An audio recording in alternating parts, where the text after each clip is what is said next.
June 2023, nag-undergo ng open heart surgery si Keziah. Natatuwa kami sa anak namin habang papasok siya sa operating room, nakataas yung kamay niya at nag-worship sa Panginoon.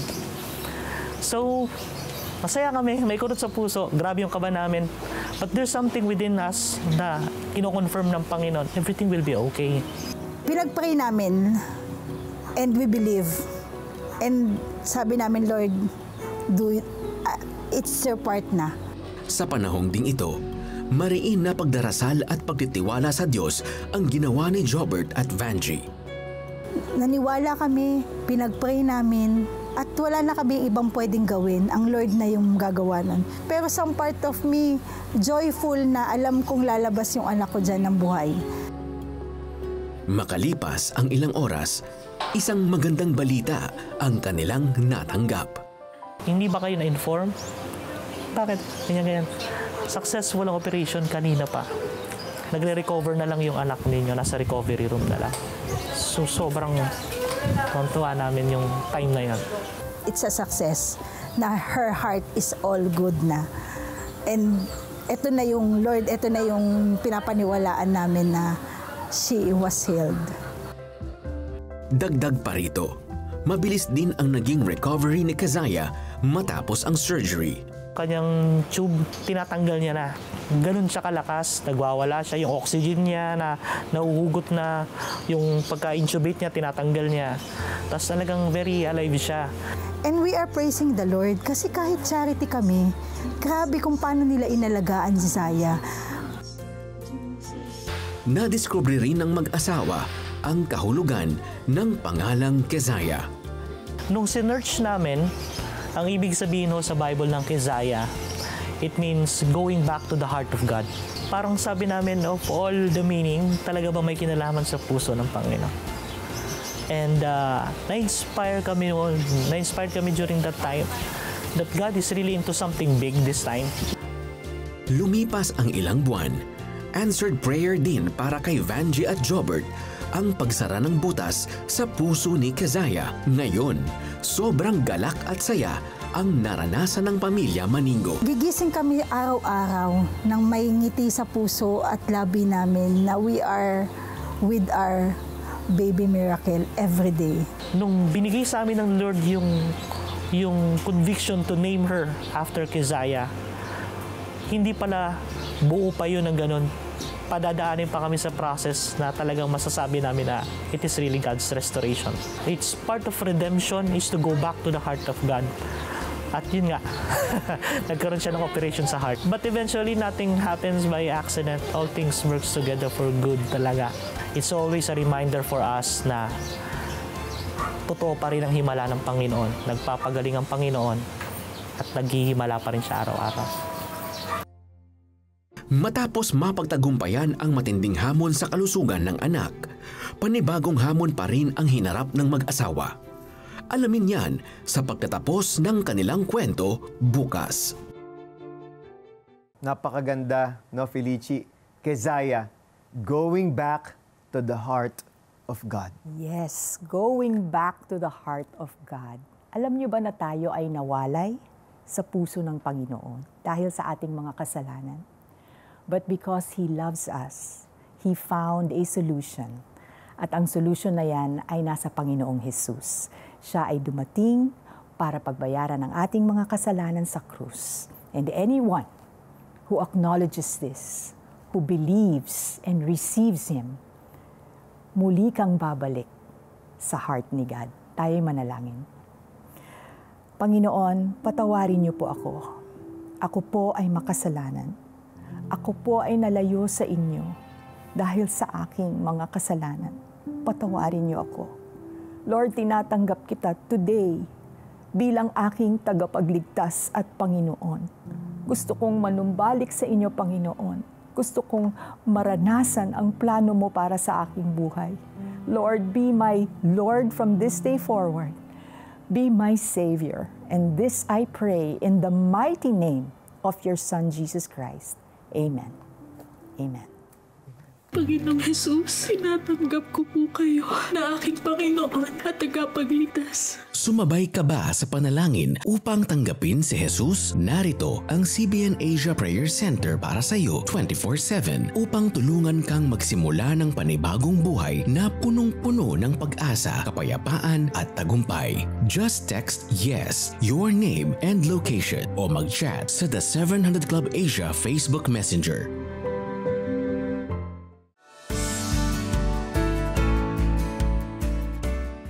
Developing the habit of generosity is easier with GCash scheduled transfers. On your GCash app, tap Transfer. On the bank transfer page, tap Add Account. Select BDO. Create a nickname. Enter the account name, CBN Asia Incorporated. The account number 003000055 and your email address. At the bottom of the screen, tap Add New Schedule. Choose to donate weekly or monthly. Select your preferred date. Input the amount of your donation. Tap Next. Review details. Then tap Confirm.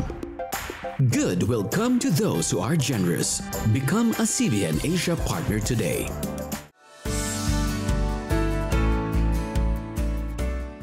We're back on the 700 Club Asia. Kasama pa rin natin ngayon si Jobert para i-inspire pa tayo sa mga himala ng Panginoon sa kanilang pamilya. Welcome again to the show, Jobert. Ayan. Welcome, Jobert. Day 4 na tayo. Okay. Jobert, nung pinasok na si Keziah sa operating room, di ba? Sabi mo naka-praise, nagpe-praise, di ba? Pero did doubt ever cross your mind? If so, how did you deal with these thoughts of uncertainty? During that time, if I would remember, ano na yun para ka nasa cloud 9 na nun, nakalutang na kami nun. Kumaga parang can imagine, wala ka nang, yun na yung pupwede mong, ang tinitingnan mo na lang kung ano mga pupwedeng mangyari. Kasi nasa waiting period kami kung ano yung mangyayari talaga. Yes. Nung papasok na siya noon, so nakita namin, bilang magulang, binutasan nga po ng hikaw sa tenga yun. Hindi ko nga po kaya tingnan, operahan pa sa puso. Parang hindi ko talaga kaya dinudurog ang puso ko. Pero nung nakita ko yung bata, mula nung babalikan namin nung nasa sinapupunan siya kung paano ika-6th month, nag-develop yung sa veins niya sa heart na medically speaking, ang sabi sa amin ng specialista, hindi daw na talaga nagde-develop yan. So, since the beginning, itong pinag-pray na magkaroon pa kami ng anak, naghimala ang Panginoon hanggang sa may labas siya. Isa pa sa miracle ng Panginoon, umabot siya ng 7 months na buhay pa siya. Yes. Ang sabi ng unang mga doktor na tumingin sa kanya na specialista nung nalaman yung severity ng case niya, ang immediate na tanong sa amin, buti buhay pa siya. Yeah. So the baby na kasama namin araw-araw na natutulog, all along akala namin normal. Lumalaban pala siya araw-araw. And kung siya lumalaban every second ng buhay niya, sino kami bilang magulang para sumuko? Yeah. Kaya nung nakita namin yung ganun, sabi ko, wala akong ibang nakikita doon kung hindi yung kamay ng Panginoon. Yes. And then, sabi namin, lalaban namin ang pananampalataya. You know, Jobert, I can relate with you. Yung sinasabi mo, hikaw, butas lang ng hikaw, naiiyak ka na, di ba?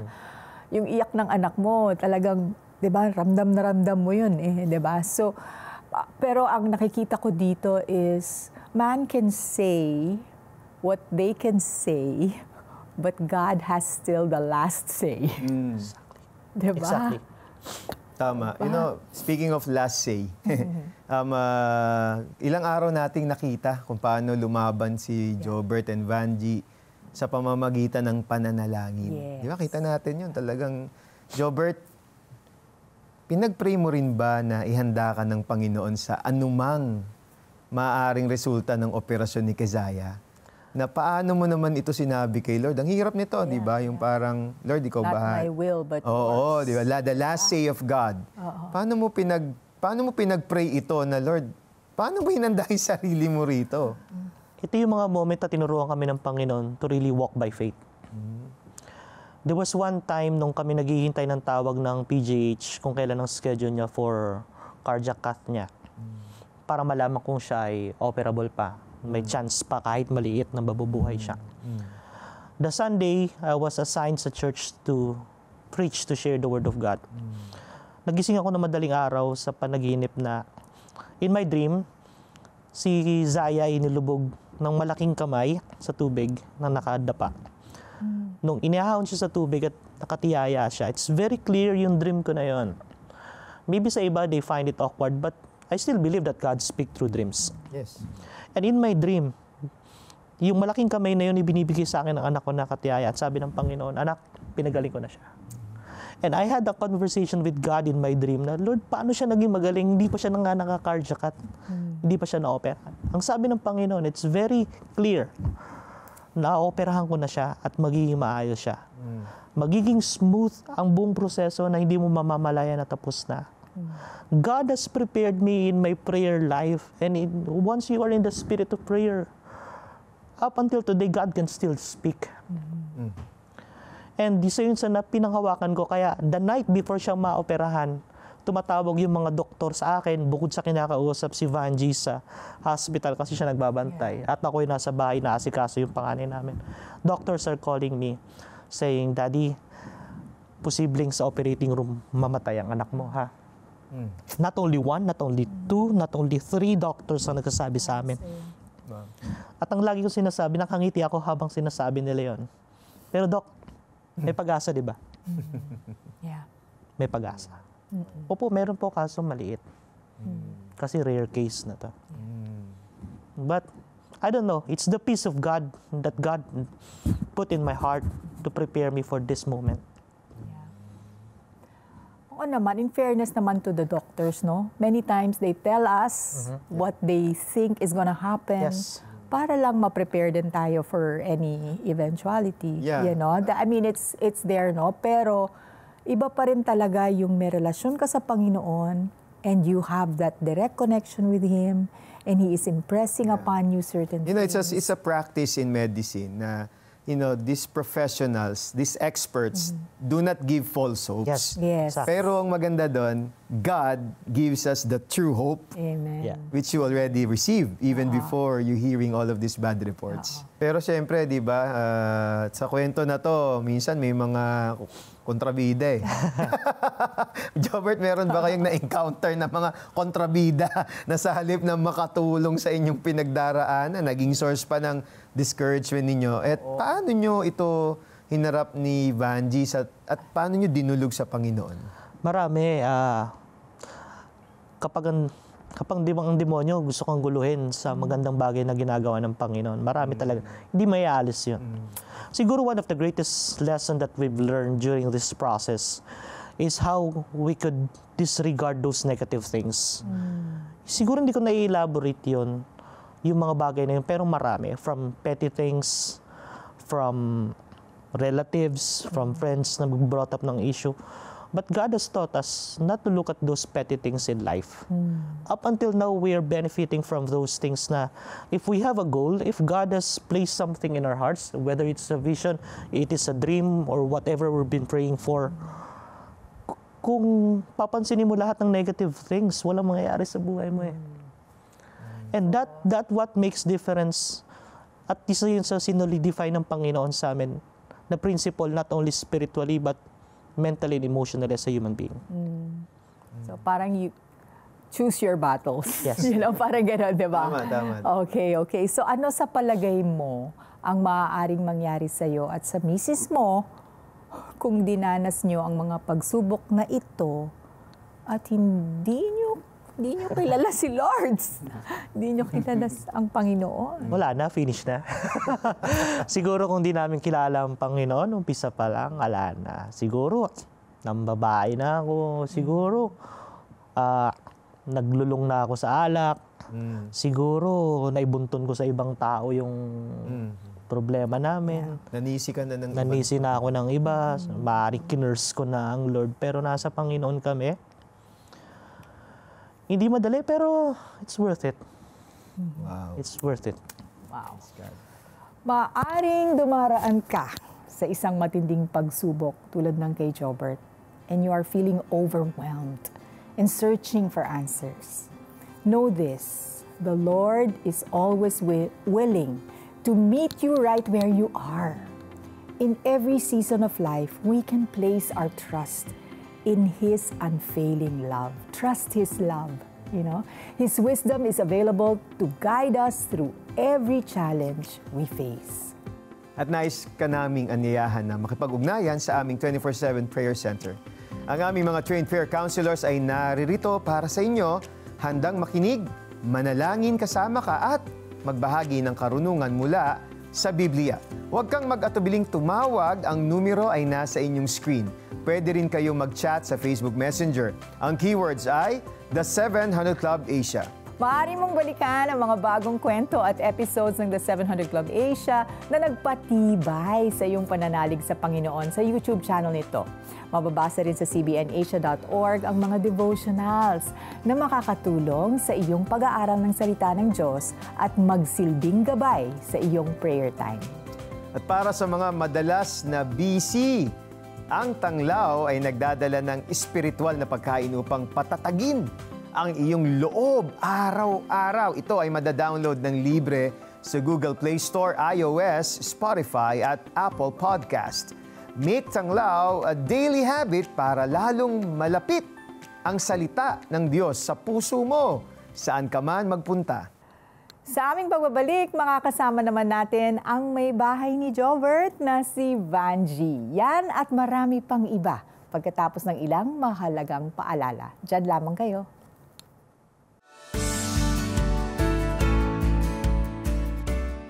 Ang iyong kabutihang loob ngayon ay maaaring magbago ng mga buhay bukas. Maghatid ng pag-asa, pagpapagaling at pagbabago sa pamamagitan ng CBN Asia. Bilang pasasalamat sa iyong donasyong 1,000 pesos, makakatanggap ka ng online access sa dokumentaryong The Genius of Israel. The country needs you. It's time to serve, and that's really what it's about. Plus, ang downloadable devotional na Reflection and Awe. Become a CBN Asia partner today.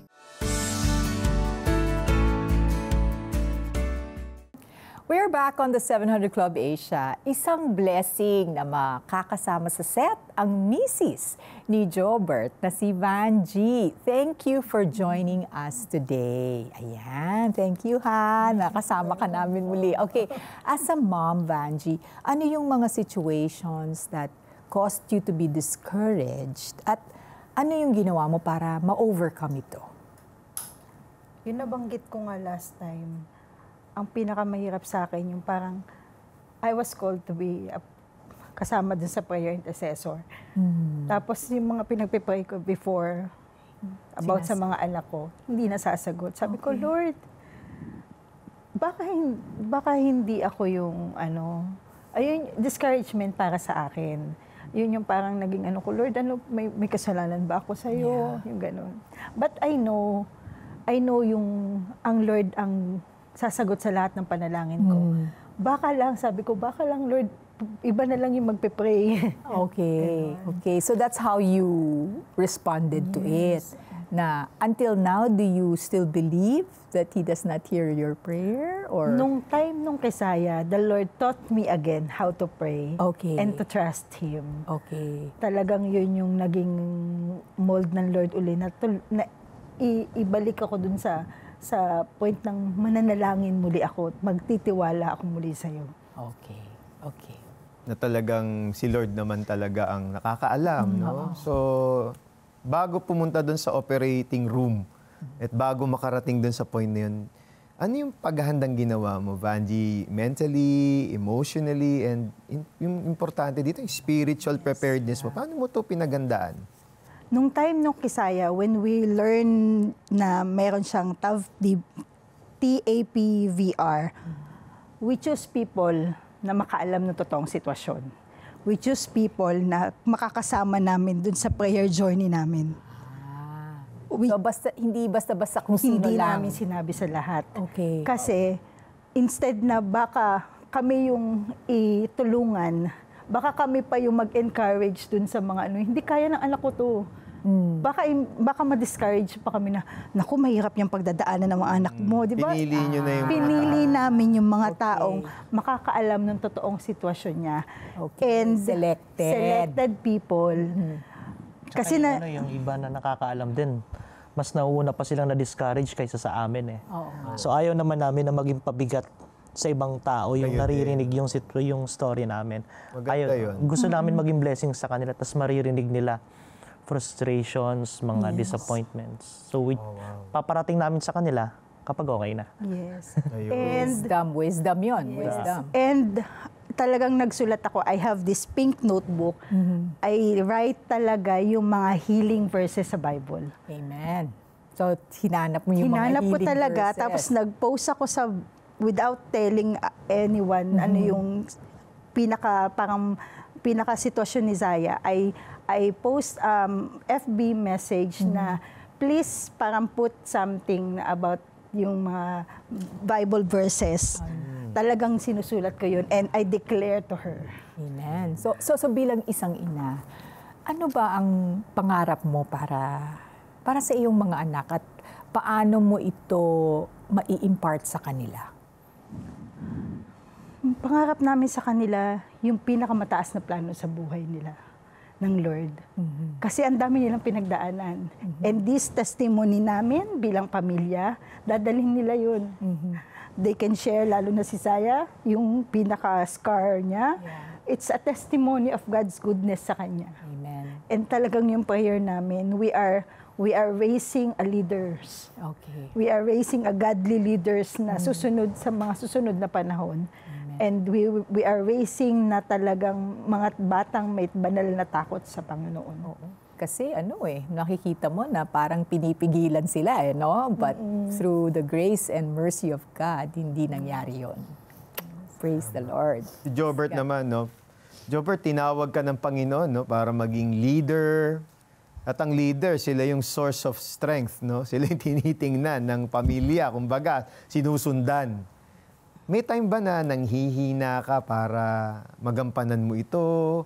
And at that point, kung napapanghinaan ka ng loob, ano yung mga ginagawa mo para manatiling lumalaban at hindi sumuko? Dumating sa point na anak, in the middle of process nung mga mabibigat na nangyari sa amin. At dumating din sa point na naramdaman ko na talagang wala na akong lakas na available. Parang gusto ko na lang, sabi ko may insurance naman ako. Sabi ko pag na-aksidente ako at namatay ako, may makukuha pamilya ko. Minsan makakaisip ng mga quick fix. Pero ang tanong ba doon matutuwa ba ang Panginoon doon at yun ba yung ikakasaya ng pamilya mo balang araw? Naisip ako sumuko. Sa totoo lang, dumarating sa ganun. Pero kung susuko ako ngayon, sinong magtataguyod ng pamilya ko?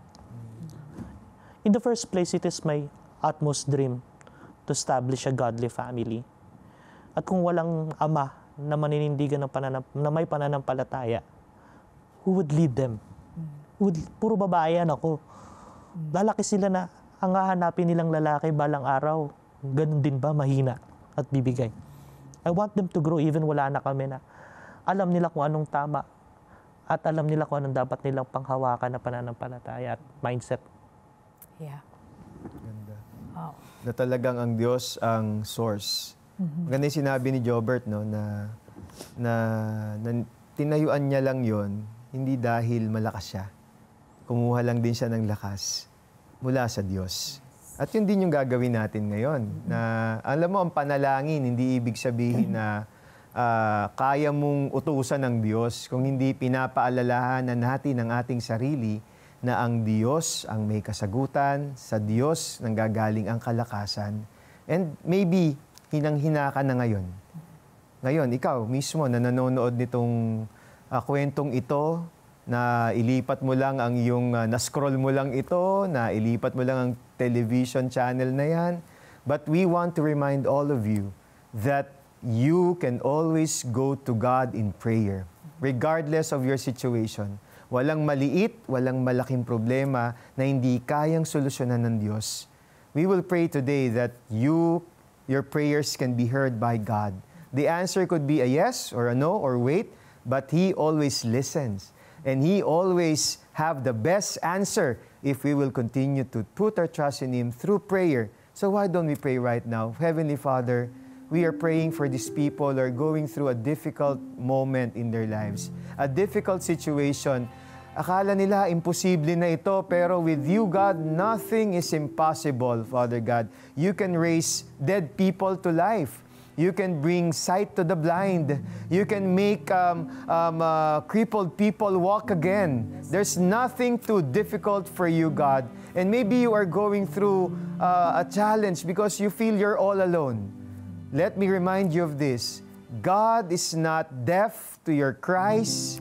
God is not blind to your sufferings.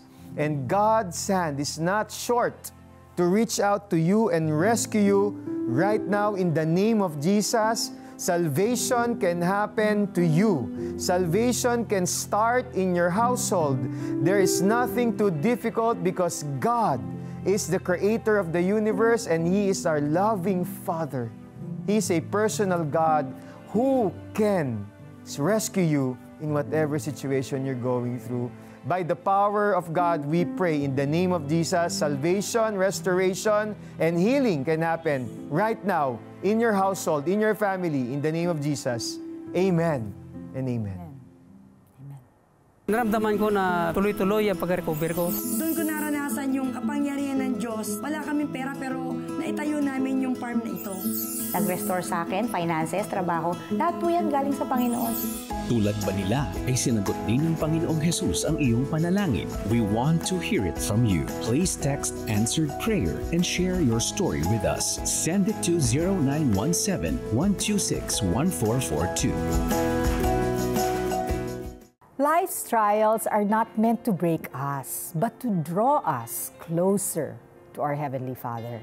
Even when the path feels heavy, remember this: you are never alone. In every struggle, God is shaping us to trust His perfect plan. He honors our faith by turning our hardships into triumphs. So hold on, because brighter days are ahead. Let your heart find strength in the Lord who carries you through it all. Naway magsilbing lakas mo ang mga katagang ito mula sa James chapter 1 verses 2 to 4. Consider it pure joy, my brothers and sisters, whenever you face trials of many kinds, because you know that the testing of your faith produces perseverance. Let perseverance finish its work so that you may be mature and complete, not lacking anything. If you want to see more life-changing and inspiring stories on the show, partner with us.